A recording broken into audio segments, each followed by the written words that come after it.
Hello friends, मैं मिहिर कुमार एक बार फिर आप सबका स्वागत करता हूं अपने इस बेहतरीन सा चैनल मिहिर केयर्स पे। यहां पे हम लोग आमतौर पर होने वाली सारी बीमारियों के बारे में पूरे डिटेल में बात करने वाले हैं। कई सारी बीमारियों पे हम बात कर चुके हैं और आज हम लोग बात करेंगे चिकन पॉक्स पे। क्या होते हैं चिकन पॉक्स, इसके क्या क्या सिम्टम्स आते हैं, कैसे ये वायरस फैलता है इन्फेक्टेड इंसान से किसी हेल्दी इंसान में। इसके अतिरिक्त इसके सिम्टम्स जब कॉम्प्लिकेशंस वाले रूप ले लेते हैं, मतलब भारी मुश्किल कर सकते हैं किस हालत में आपको, फिर इसका हम लोग इलाज के बारे में बात करेंगे। क्या घर बैठे कोई इलाज संभव है, उस पर बात करेंगे। क्या इसका कोई वैक्सीन है और वैक्सीन है तो किस तरह उसे लेना होता है, उस पर बात करेंगे। और फाइनली हम लोग बात करेंगे हमें क्या करना चाहिए, मतलब कुछ ऐसी सुझाव जो मैं आपको बताऊंगा जो आपको करना चाहिए जिससे कोई भी कॉम्प्लिकेशंस आपको नहीं होगी। तो आइए चलते हैं, हमारा जो टॉपिक है चिकन पॉक्स। चिकन पॉक्स एक वायरल बीमारी है। वायरल बीमारी मतलब वायरस से होने वाली बीमारी है जिसमें वेरिसेला जोस्टर जिसे VZ वायरस कहते हैं, VZ वायरस इस बीमारी को करता है। अब इस वायरस का परिवार क्या है, मतलब कौन से परिवार से ये वायरस बिलोंग करता है। जैसे हम आप किसी न किसी परिवार से आते हैं, बिल्कुल उसी तरह वायरस भी किसी न किसी परिवार से आता है। तो इस वायरस का जो परिवार है उसे कहते हैं हर्पीज फैमिली, मतलब हर्पीज फैमिली का ये वायरस है। इस फैमिली मतलब हर्पीज फैमिली के और भी कई सारे वायरस हैं जो कई और तरह की बीमारी करते हैं इंसानों में, और उसी फैमिली का ये वायरस है वेरिसेला जोस्टर जो चिकन पॉक्स करता है। तो देखिए, चिकन पॉक्स एक छुआछूत की बीमारी है। छुआछूत मतलब छूने से भी फैलता है। इसे कंटाजियस डिजीज कहते हैं, मतलब ये छूने से फैलेगा। किसी इन्फेक्टेड इंसान को आप टच करेंगे उससे हो सकता है आपको, या फिर जब फोड़ा फफोला बॉडी में आने लगते हैं इसका, और जिसे ब्लिस्टर्स कहते हैं। फोड़ा फफोला जिसमें पानी भरा हुआ हो जाता है उसे ब्लिस्टर्स कहते हैं। तो ब्लिस्टर्स अगर फटता है तो उस दौरान अगर आप टच करते हैं उसका बॉडी फ्लूइड यानी उससे जो पानी निकलता है, पानी को आप टच करते हैं तो उससे भी ये परेशानी आप में आ सकती है और ये वायरस आप में आ सकता है। लेकिन इसकी कोई गारंटी नहीं है कि ये वायरस आपको बीमारी करेगा। आ सकता है, मैं अभी यही बता रहा हूँ कि ये वायरस आप में आ सकता है। आप में आके आपको बीमार करेगा इसकी कोई गारंटी नहीं है। ये कब आपको बीमार कर सकता है इसके बारे में हम लोग बाद में बात करेंगे।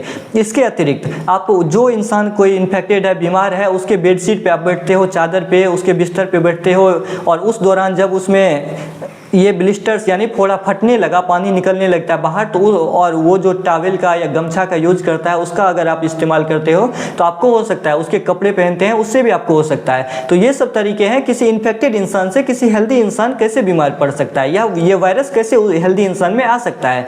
अब हम लोग बात करते हैं इसके सिम्टम्स क्या क्या होते हैं। सिम्टम्स यानी लक्षण, मतलब क्या क्या परेशानी आएगी। तो शुरुआती दौर में यानी ये वायरस जब आपके बॉडी में आता है तब से लेकर के जब तक इसके सिम्टम्स आने लगते हैं तब तक का जो समय होता है उसे इंक्यूबेशन पीरियड कहते हैं। इंक्यूबेशन पीरियड यानी जब तक वायरस आप में आया, जब से लेके आप में आया तब से लेके जब ये इसके सिम्टम्स आने लगते हैं तब तक का जो समय होता है उसे इंक्यूबेशन पीरियड बोलते हैं। तो इस वायरस का इंक्यूबेशन पीरियड होता है 10 से 20 दिन, मतलब आज अगर वायरस आप में आया तो अगले 10 दिन से 20 दिन के अंदर सिम्टम्स आएंगे, अगर ये होना होगा तो।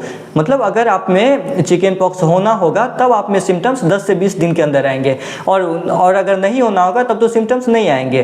तो मतलब इंक्यूबेशन पीरियड इसका 10 से 20 दिन होता है। तो शुरुआती दौर में मतलब पहले 1 से 2 दिन में क्या होगा कि आप में फीवर आएगी, हल्का फीवर, 98, 99, 100 तक जा सकता है फीवर, जिसे नॉर्मल फीवर बोलते हैं, और ज़्यादातर हम लोग इसे इग्नोर कर देते हैं क्योंकि ये कुछ परेशानी नहीं कर सकता है। तो 101 तक मुश्किल से जा सकता है, यानी 98, 99, 100 डिग्री फ़ारेनहाइट तक ये फीवर जाएगा। इसके साथ ही सिर में दर्द करेगा, मतलब सिर दुखेगा, हल्का हल्का सिर दुखेगा, और ऐसा लगेगा जैसे थके हुए हैं, एनर्जी की कमी लगेगी, कोई काम करने का मन नहीं करेगा। तो ये सारे को इसके सिम्टम्स हो गए। 1 से 2 दिन में ये सिम्टम्स आएंगे, और तीसरे दिन या दूसरे दिन के शाम से या तीसरे दिन के सुबह से आप नोटिस करेंगे कि आपके बॉडी पे कुछ रेड कलर का स्पॉट आने लगा, मतलब लाल कलर का दाग दाग सा आने लगा, और चौथे दिन आते आते ये दाग बड़ा होने लगे और फोड़ा फुंसी का रूप ले लेगा। फोड़ा फुंसी कहने का मतलब ब्लिस्टर्स, इसे ब्लिस्टर्स कहते हैं अंग्रेजी में। तो ब्लिस्टर्स का रूप ले लेगा ये 4 से 5 दिन के अंदर में, और फिर उसमें पानी भरने लगेंगे, मतलब चौथा से 5वां दिन आते आते इसमें पानी भरने लगेगा और ये फूल सा जाएगा। तो जिसे देख के ही हम लोग बता सकते हैं कि इसे माता हुआ है, या परिवार के कोई अनुभवी लोग जो जानते हैं, जो इसे पहले देखे हैं, वो लोग देख के ही बता देते हैं कि माता हुआ है, ये मतलब पॉक्स हुआ है। तो पॉक्स होने से पहले, मतलब ये सिम्टम्स आने से पहले, मतलब फोड़ा फुंसी आने से पहले भी 3-4 दिन पहले से ही आप में सिम्टम्स आने लगे होंगे। मतलब साधारण सी बुखार आएगी, हल्का सिर दुखेगा, इसके साथ ही आप में फैटिग यानी कोई भी काम करने का इच्छा नहीं होगा, ऐसा लगेगा हम थके हुए हैं। तो ये सारे कॉमन सिम्टम्स हुए शुरुआत शुरुआती दौर में, मतलब 1 से 2 दिन में, तीसरे दिन में स्पॉट्स आने लगेंगे, लाल कलर का धब्बा धब्बा सा आने लगेगा, जो आगे चल के चौथे दिन आते आते वो फूल जाएगा, बड़ा होने लगेगा, ऐसा लगेगा जैसे उसमें पानी भरने लगा, और जिसे हम लोग एकदम परफेक्ट सिम्टम्स बोलते हैं इसके अतिरिक्त ये बढ़ने लगेगा, मतलब 6 से 7 दिन आते आते ये आपके पूरे बॉडी पे हो जाएगा। पूरे बॉडी मतलब आपके सिर में हो सकता है, और हद तो तब हो जाती है जब ये हमारे मुंह के अंदर होता है, हाँ ये हमारे गाल के अंदर हो सकता है, हमारे जीभ पे हो सकता है, और ये कॉम्प्लिकेशंस हैं, ये कब होंगे और इसे कैसे रोकना है ये मैं आपको बाद में बताऊंगा इसी वीडियो में। तो ये कॉम्प्लिकेशंस हैं जब आपके आंखों में हो सकता है, नाक में हो सकता है, कान में हो सकता है, और अगर फिर भी आप परहेज नहीं किए, परहेज कैसे करना है ये मैं बताऊंगा आपको, और इस दौरान भी अगर आप परहेज नहीं करते हैं तो ये आपको हमेशा के लिए अंधा बना सकता है, मतलब हमेशा के लिए आपके आंख को डैमेज कर सकता है, आपके कानों को खराब कर सकता है, आप कभी भी सुन नहीं सकते अगर कॉम्प्लिकेशंस बढ़ गई तो। इसके अतिरिक्त अगर किसी को पॉक्स होता है तो उस दौरान उसकी इम्यूनिटी कमजोर हो जाती है। इम्यूनिटी कमजोर होने का मतलब कि आपको कोई और भी बीमारी आपको परेशान कर सकता है उसी दौरान। मतलब अगर आप घर में आराम नहीं करते हैं, पानी ठंडा नहीं पीते हैं, ठंडे जगह पे नहीं रहते हैं, या बाहर निकल जाते हैं ये सोच के कि चलो 5 लोग क्रिकेट खेल रहे हैं तो हम भी जाते हैं, कुछ ही देर खेलेंगे, थोड़ा मन अच्छा लगेगा, तो अगर परहेज नहीं करते हैं तो ऐसी हालत में मतलब आप धूप में जाते हैं तो सिर दर्द शुरू हो सकता है, जिसे एनसेफेलाइटिस कहते हैं। एनसेफेलाइटिस यानी सिर में दर्द। और आप यकीन करो कि ये जो सिम्टम्स आ रहे थे आपके बॉडी पे, रैशेज, मतलब पॉक्स तो ठीक हो जाएगा, लेकिन सिर दर्द आपके महीना तक चल सकता है, मतलब बहुत तेज सिर में दुखेगा, और ये पॉक्स के दौरान ये शुरू हो सकता है और पूरे 1 महीना, 1.5 महीना, 2 महीना तक ये चल सकता है, मतलब आपको भारी परेशान कर सकता है, पूरी तरह बर्बाद कर सकता है। इसके अतिरिक्त निमोनिया हो सकता है। निमोनिया यानी लंग्स में पानी भर जाता है, फेफड़ों में पानी भर जाता है। इस दौरान क्या होता है कि सांस लेने में तकलीफ होती है। तो ये सब तब होते हैं जब हम लोग परहेज नहीं करते हैं, पॉक्स के दौरान भी बाहर निकलते रहते हैं, धूप में जाते हैं, काम करने चले जाते हैं, या कोई स्टूडेंट है तो अपने क्लास में चले जाता है, और ज़्यादा अगर धूप में गए या ज़्यादा गर्मी में रहे, ज़्यादा टेम्परेचर पे रहते हैं शहर सब में लोग, तो उस दौरान क्या होता है कि ये जितने फोड़ा फफोला निकला इसमें इचिंग होने लगेगी, इसमें बहुत तेज खुजली होगी, साथ ही इसमें जलन भी देने लगेगा। मतलब आपको इस हालत में पहुंच जाएंगे कि आपको इतना परेशान करेगा ये खुजली और जलन कि आप विवश हो जाएंगे कुछ ना कुछ करने के लिए।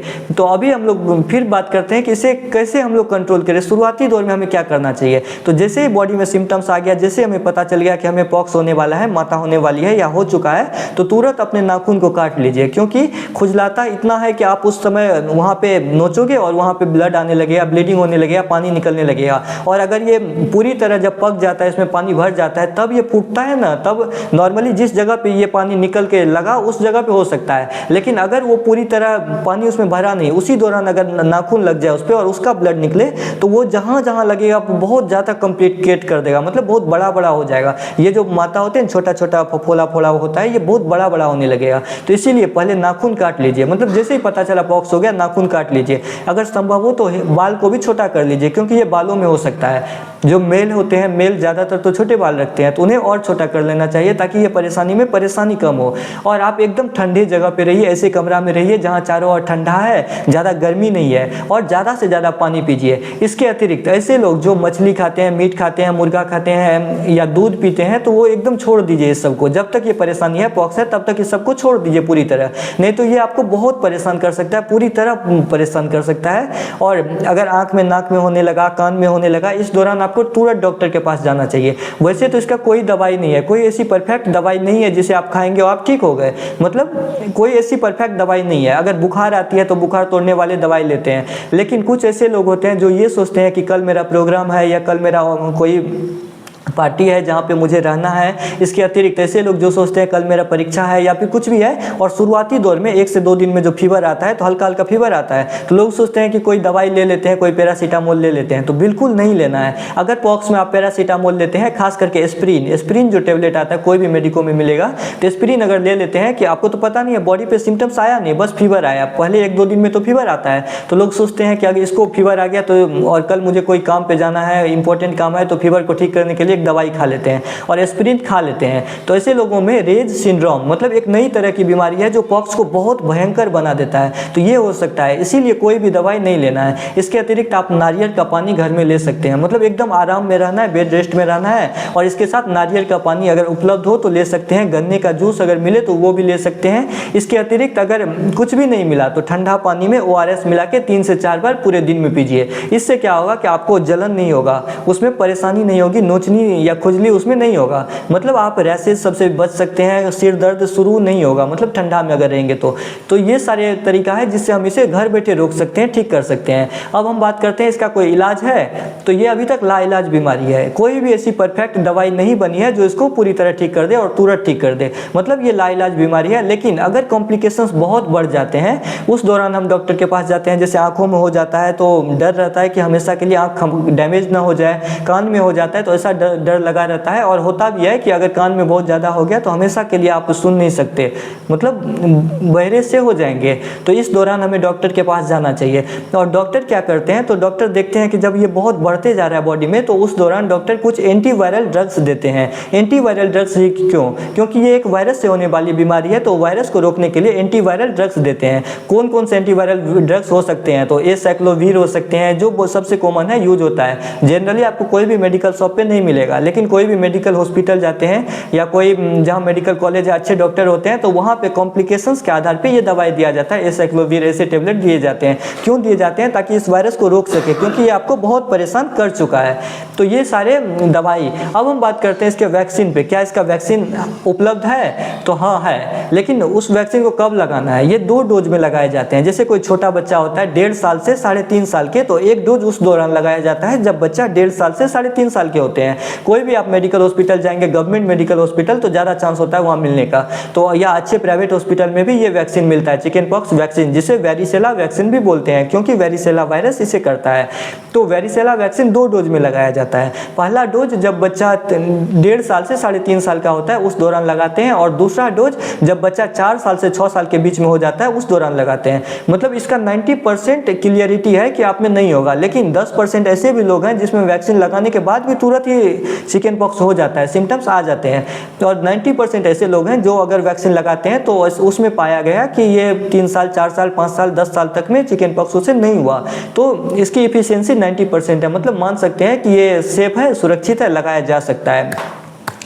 अब हम लोग बात करते हैं कि इस वैक्सीन को लगाने के बाद क्या कोई सिम्टम्स आते हैं, कोई परेशानी आती है, हमें कब तक हॉस्पिटल में रुकना चाहिए? तो आपको आधा घंटा से लेकर 2 घंटा तक, जितना आपके पास समय है, तो कम से कम 2 घंटा तक, आधा घंटा से 2 घंटा तक रुकना चाहिए। क्योंकि कोई भी वैक्सीन लगाते हैं, जैसे अभी आप लोग कोरोना का वैक्सीन लगाए होंगे, तो उस दौरान भी फीवर आ जाता है, मतलब नॉर्मल फीवर आता है, बहुत परेशानी नहीं होती है, हल्का चक्कर भी आने लग सकता है। तो फीवर, चक्कर आना, थोड़ा सिर दर्द करना, थोड़ा थकावट सा लगना, ये सारे ऐसे सिम्टम्स हैं जो बताते हैं वैक्सीन हमारे बॉडी में जाने के बाद सही से काम कर रहा है। तो इसमें कोई डरने की बात नहीं है, चिंता की बात नहीं है। तो वैक्सीन लगाने के बाद आधा घंटा से 2 घंटा तक हॉस्पिटल में रुकिए। जो लोग अपने बच्चे को लगाने जाते हैं वैक्सीन कोई भी हॉस्पिटल में, तो वो 2-2.5 घंटा फाजिल, मतलब ज़्यादा समय लेके चलिए, क्योंकि वहाँ इतना देर आपको रुकना चाहिए। क्योंकि बच्चे में हो सकता है कुछ और भी सिम्टम्स आने लगे, कुछ और परेशानी अचानक बढ़ जाए, या हो सकता है सुई जो लगाया जाता है वो ढंग से नहीं लगाया गया, तो इसमें भी परेशानी हो सकती है। तो अब हम लोग बात करते हैं कि ये जो वायरस हमारे बॉडी में होता है, तो ये मान लीजिए हमारे बॉडी में ये वायरस हुआ, आया कहीं से भी, या फिर हमें कभी न कभी पॉक्स हुआ है, तो इसका ये मतलब नहीं कि आज हम सुरक्षित हैं तो ये वायरस मर चुका है। ये वायरस आज भी हमारे बॉडी में है, मतलब निष्क्रिय रूप से है, इनएक्टिव फॉर्म में हमारे बॉडी में अभी भी प्रेजेंट है। तो ये वायरस कब एक्टिव होगा? ये वायरस उस दिन एक्टिव होगा जब आपकी इम्यूनिटी बहुत कमज़ोर हो जाएगी। हो सकता है आप कोई बीमारी से ग्रसित हैं, या अच्छे खाने नहीं खा रहे हैं, तो हेल्थ भले आपका बहुत अच्छा है, आपको लगे हम बहुत फिट है, लेकिन इम्यूनिटी कमज़ोर हो सकती है। उस दौरान ये वायरस दोबारा एक्टिवेट होगा आपके बॉडी में। दोबारा एक्टिवेट होगा तो 2 फॉर्म में हो सकता है, मतलब 2 रूप में ये एक्टिवेट हो सकता है। पहला तो ये चिकन पॉक्स ही कर सकता है, दोबारा जब एक्टिव होगा तो ये वायरस चिकन पॉक्स ही कर सकता है। और दूसरा, अगर ये दोबारा एक्टिव हो गया तो ये नए रूप में आपको बीमार कर सकता है। वो कौन सी बीमारी है? उसे कहते हैं सिंगल्स। सिंगल्स एक बीमारी है जो चिकन पॉक्स वायरस ही करता है। मतलब पहली बार ये आपको चिकन पॉक्स करेगा, और दूसरी बार जब ये आपके बॉडी में एक्टिवेट होगा तो या तो आपको चिकन पॉक्स कर सकता है, और या तो आपको सिंगल्स कर सकता है। और सिंगल्स पे जब आगे हम वीडियो बनाएंगे, अगला वीडियो, तो हम लोग सिंगल्स पे पूरे डिटेल में बात करेंगे। सिंगल्स क्या होते हैं, क्या सिम्टम्स, क्या क्या परेशानी। और मुझे लगता है ज़्यादातर आप लोग देखे होंगे ऐसे पेशेंट को, या आपके परिवार में, या आप खुद हो सकते हो ऐसे पेशेंट जिसे सिंगल्स हुआ हो कभी न कभी। तो वो उन्हें होता है जिन्हें एक बार पहले कभी चिकन पॉक्स हो चुका है। तो अब हम लोग बात करते हैं कि कौन कौन से ऐसे लोग हैं जिसमें बहुत ज़्यादा चांस होता है पॉक्स होने का, मतलब ऐसे कौन कौन से लोग हैं जिसमें बहुत ज़्यादा चांस होता है पॉक्स होने का। तो सबसे पहले देखिए, ऐसे बच्चे जो 3 साल से 6 साल की उम्र में होते हैं, ऐसे बच्चे में ज़्यादा चांस होता है। हो तो किसी में सकता है, पर ज़्यादा चांस होता है पॉक्स होने का 3 साल से 6 साल के बच्चे में। इसके अतिरिक्त कोई भी महिला प्रेग्नेंट है तो प्रेगनेंसी के दौरान उसकी इम्यूनिटी कमज़ोर हो जाती है, जिस वजह से सिंगल्स और पॉक्स भी हो सकता है। अगर पहले पॉक्स हुआ है तो उसे सिंगल्स हो सकता है, या फिर अगर पॉक्स नहीं हुआ है पहले तो उसे पॉक्स हो सकता है, या हुआ भी है तो भी उसे पॉक्स का चांस बनता है कि उसे चिकन पॉक्स हो जाए प्रेग्नेंट वुमेन में। इसके अलावा ऐसे लोग जो ऐसे एडल्ट मतलब बड़े आदमी जिसमें अभी तक कोई ये पॉक्स नहीं हुआ था, पहली बार मतलब अभी तक पॉक्स नहीं हुआ था, उसमें बहुत ज़्यादा चांस होता है पॉक्स होने का। या ऐसे एडल्ट जो अब तक वैक्सीन नहीं लिए हैं तो उसमें भी बहुत ज़्यादा चांस होता है पॉक्स होने का। इसके अतिरिक्त ऐसे लोग जो कोई ऐसी बीमारी से संक्रमित हैं, ग्रसित हैं, जिसमें इम्यूनिटी कमज़ोर हो जाती है। तो ऐसी कौन कौन सी बीमारी है जिसमें इम्यूनिटी कमज़ोर हो जाती है? तो आमतौर पर 2 बहुत कॉमन बीमारियाँ हैं जिसमें इम्यूनिटी बहुत कमज़ोर हो जाती है, और ऐसे लोग बहुत सस्पेक्टेड होते हैं जिसमें पॉक्स हो सकता है। तो वो कौन कौन सी बीमारियाँ हैं? पहला तो एड्स यानी एक्वायर्ड इम्यूनोडेफिशिएंसी सिंड्रोम। इसके अतिरिक्त स्किड SCID मतलब सीवियर कॉम्बाइंड इम्यूनोडेफिशिएंसी सिंड्रोम। मतलब ये स्किड और एड्स ये दोनों ऐसे कंडीशन है जिसमें आपको ज़्यादा चांस होता है ये बीमारी होने का, चिकन पॉक्स होने का, क्योंकि इस दौरान ये दोनों बीमारियों में आपकी इम्यूनिटी बहुत कमज़ोर हो जाती है, बहुत कमज़ोर हो जाती है। और एड्स तो इस पे तो हमने बहुत डिटेल में बात किया, और स्किड आगे जब हम बात करेंगे तो स्किड के बारे में भी बात करेंगे। तो ये सारे ऐसे सस्पेक्टेड लोग हैं। अब हम बताते हैं आपको घर बैठे आपको क्या करना चाहिए। तो अगर आप घर बैठे ये नारियल पानी आपको मिलता है, कोकोनट वाटर, तो आप उसे ले सकते हैं। इसके अतिरिक्त पपीता खा सकते हैं, नॉर्मली पपीता खा सकते हैं, पका भी कच्चा भी, लेकिन आप ध्यान रखिएगा कि ज़्यादा तीखा नहीं खाना है। मछली, मुर्गा, मीट, दूध ये सब नहीं पीना है। इसके अतिरिक्त अगर आपको कोई फल फूल का जूस मिले तो उसे ले सकते हैं, गन्ना का जूस मिले उसे ले सकते हैं। और अगर आप में परेशानी बढ़ रही है तो तब तो डॉक्टर के पास जाना है, कॉम्प्लिकेशंस बढ़ रहा है। कॉम्प्लिकेशंस के केस में निमोनिया भी हो सकता है, आप में सिर में दर्द शुरू हो सकता है, ये सारे। और इस सब को अगर रोकना है, अगर आप चाहते हैं कि इस सब को रोके, कोई भी कॉम्प्लिकेशंस ना हो, या जितने आपके बॉडी पे हो चुके हैं पॉक्स के वो ब्लिस्टर्स यानी फोड़ा फपोला जितने हो चुके हैं उतना पे ही रुक जाए, तो इसके लिए आपको कुछ काम करना चाहिए कि आपको पूरी तरह घर पे रेस्ट करना चाहिए। ऐसे कमरे में जहाँ पे ठंडा हो, शोरगुल ज़्यादा ना हो, जहाँ आप चैन से आराम कर सकते हैं। और कोशिश करिएगा कि अगर पंखा है या एसी है तो उसे चला दें, क्योंकि कम टेम्परेचर, कम तापमान पे अगर आप रहते हैं तो जितना आपके बॉडी में हो चुका वो उतने पे रुक जाएगा, नहीं तो आपके बॉडी पे, मुंह पे, पूरे बॉडी को डैमेज करने लगेगा। अब हम लोग बात करते हैं कि इसे कैसे रोकें। अगर खुजली बहुत हो रही है तो उस दौरान हमें क्या करना चाहिए, या जलन दे रहा है तो अगर जलन दे रहा है तो ज़्यादा से ज़्यादा पानी पीजिए, और पानी में अगर ग्लूकोज संभव हो मिला सके तो ग्लूकोज ला के उसमें मिलाइए और ग्लूकोज पानी पीजिए 2 से 3 बार ठंडा पानी। इसके अतिरिक्त आप नीम तो जानते हैं ना, नीम का जो लीफ होता है, नीम के पत्ते को मिक्सर मशीन में ज़्यादा पानी देके उसका शरबत सा बना लीजिए और उसे पीजिए नहीं है, तो उस दौरान उसे पीना ज़्यादा सही नहीं होता है। आप पी सकते हैं लेकिन पीने से ज़्यादा फायदा करेगा, उसे लगाइए हल्का हल्का रुई में लगा के, जहाँ जहाँ ब्लिस्टर्स मतलब फोड़ा फपोला हुआ है वहाँ पे रुई में लगा के उसे लगा सकते हैं। या फिर सिर में होता है तो धीरे धीरे सिर के ऊपर हल्का हल्का डाल भी सकते हैं, जिससे वो इन्फेक्शन नहीं करेगा, आगे कोई बैक्टीरियल इन्फेक्शन उस जगह पे उस घाव में नहीं होगा, और वो घाव जल्दी ठीक भी होगा और जलन भी घटेगा, साथ में खुजली जो होती है उसमें इचिंग भी घटेगा। तो ये सारे फायदे हैं नीम के पत्ता का। इसके अलावा अगर आप एलोवेरा जानते हैं, एलोवेरा का जो लीफ होता है जो आमतौर पे हर घर में हो जाता है, दरवाजे पे लोग लगाते हैं शौक से, तो इसे मतलब एक फ्रेश लीफ मतलब एक ताज़ा पत्ता को लीजिएगा और उसका जो अंदर का जेली होता है उस जेली से धीरे धीरे आप अपने घाव पे उसको इस तरह लगा लीजिएगा। तो इससे क्या होता है कि वो फैलेगा नहीं, मतलब एक जगह अगर फोड़ा हो भी गया तो उससे दूसरे जगह फैलने का चांस घट जाता है, साथ में खुजली कम होगी और जलन भी कम देगा। इसके अतिरिक्त ओट मिल कहने का मतलब ओट मिल एक दाल होता है, मैं आपको दिखाता हूँ, ये फिर पिक्चर में देखिए। ओट मिल एक दाल होता है, इस दाल को मिक्सर मशीन में पाउडर बना लीजिए और हल्का सुसुम पानी में इस पाउडर को मिला दीजिए और पेस्ट सा बना लीजिए, और जब ये पेस्ट जैसा बन जाएगा तब उसे धीरे धीरे लगाना है, पूरे बॉडी पे लगा लेना है जहाँ जहाँ ये सिम्टम्स मतलब फफोले आए हैं। तो इससे क्या होगा कि इचिंग घटेगा, मतलब खुजली घटेगी और जलन भी घटेगा। तो ये सारे घर बैठे इलाज हैं जो आप कर सकते हैं। और जब ये वायरस 2 रूप में आपके बॉडी में आता है, मतलब दोबारा जब ये एक्टिव होगा, मतलब आप अभी हेल्दी हैं, आप अभी स्वस्थ हैं, कोई इन्फेक्टेड पर्सन जो आपके परिवार में होता है उसके साथ भी रह रहे हैं और आपको ऐसा लगा कि मुझे सिम्टम्स नहीं आए अब तक, मतलब हमें ये नहीं हुआ, नहीं, ये वायरस आपके बॉडी में आया तो निष्क्रिय रूप से ये ये आपके बॉडी में आराम कर रहा है, मतलब इनएक्टिव फॉर्म में रेस्ट कर रहा है आपके बॉडी में। तो इस दौरान आपको कभी भी हो सकता है, उस दिन हो सकता है जब आपकी इम्यूनिटी कमज़ोर होगी, तो उस दिन ये 2 रूप में आपके बॉडी में आएगा। पहला रूप तो ये कि ये हो सकता है चिकन पॉक्स के ही रूप में आए या फिर सिंगल्स के रूप में आए। तो आगे जब हम लोग वीडियो बनाएंगे तो हम लोग सिंगल्स पे पूरे डिटेल में बात करेंगे। तो इस वीडियो में यहीं तक बात करेंगे।